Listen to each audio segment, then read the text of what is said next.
Hello and welcome back to Proactive New York. Joining me this afternoon is Gerald Commissiong, CEO at Todos Medical. Gerald, good to see you. How are you?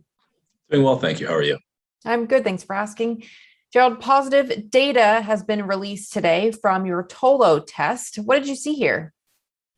Well, the TolloTest is a diagnostic assay looking at the 3CL protease, same target that we're looking at with our Tolavir oral antiviral.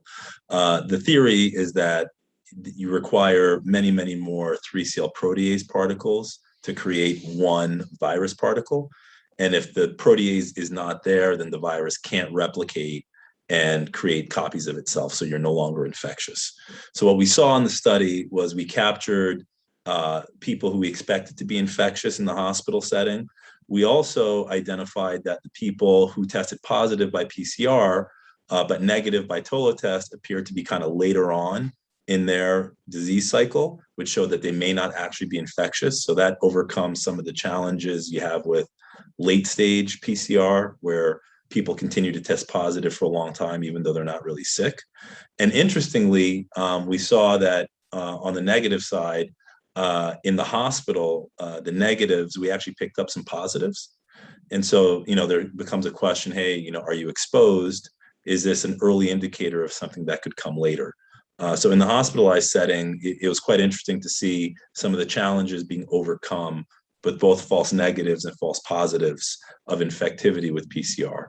On the outpatient setting, that was really interesting because as we were completing the hospital study, there was an outbreak at a wedding, and some of the people involved were associated with the hospital, and they said, "Hey, can we also use your TolloTest as a measure to see if it could pick this up early?" And in fact, we had 100% sensitivity. We picked up everybody who was positive, and we picked them up as early as one day after the infection. So it's possible that this is really opening up the diagnostic window.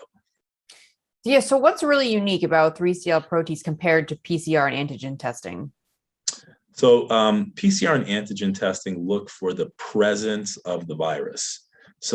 And in the case of PCR and in the case of antigen, a cell gets infected, and then once you hijack that cell, it produces an antigen that shows up on the cell surface, and then that's what you pick up. And that's the reason why antigen testing sometimes isn't as accurate early on, because you can have a cell that is not kind of fully hijacked and doesn't produce the viral antigen, but you're still infected with COVID, and you can still pass that on. And that's really why we've seen on the antigen side questions around asymptomatic, which are people which may not have as much virus, so the virus is not quite as infective. Those people are not being picked up as positive with antigen. With PCR, the difference is you can see that the virus is there, but oftentimes later in the cycle, the virus has been broken down and it's not replicating anymore, but you're still finding it. And so in that case, ours will test negative and say, no, in fact, you're not infectious. You may have had virus a while ago, but it's not something you need to be concerned about now.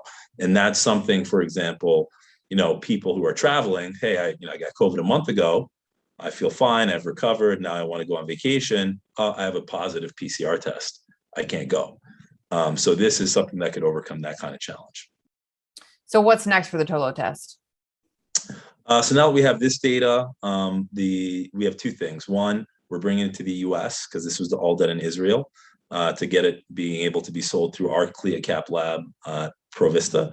So there are a number of things we got to put together to bring the test forward as an LDT. And then we're going to be working on turning it into a point of care test, which was really where all the utility is, because it can measure as early as PCR, but in a kind of point of care antigen format, rapid.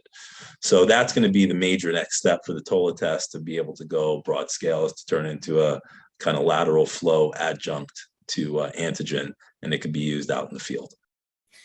So let's now shift gears and talk a bit about Tolavir, which you're currently enrolling in a phase 2 clinical trial in Jerusalem.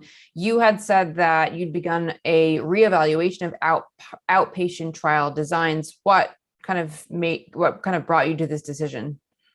Well, last Friday, Merck announced data on their molnupiravir oral antiviral. And what was interesting about the data was that they stopped the trial early after roughly, less than 50% of the patients were enrolled. And the efficacy signal that was looked at was about 50% efficacy reduction in hospitalization and death when they started treating within 5 days of symptoms. So looking at that, we saw that, antibodies have potentially a better efficacy profile than molnupiravir. But because it was an oral antiviral and the profile of an oral being able to give it is much more attractive, there was consultation with the FDA that this needed to come to market faster. And now the real question is safety. So, because of that, we've seen now what the regulators are willing to accept, and it's much less than we had previously anticipated. This kind of opens the door for us to look at more robust outpatient, and does make it possible for a small company to compete with the Mercks and the Pfizers of the world in getting the data needed to be able to go to the regulators in the outpatient setting.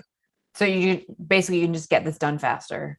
We think we can get it done. Now we think it's realistic to get it done in kind of a Western style country, that it's not going to be outlandish. And because of that, we think the data will be viewed better and could potentially accelerate our path to market. Excellent. Look forward to following progress as always. Gerald, thanks so much. Thank you very much.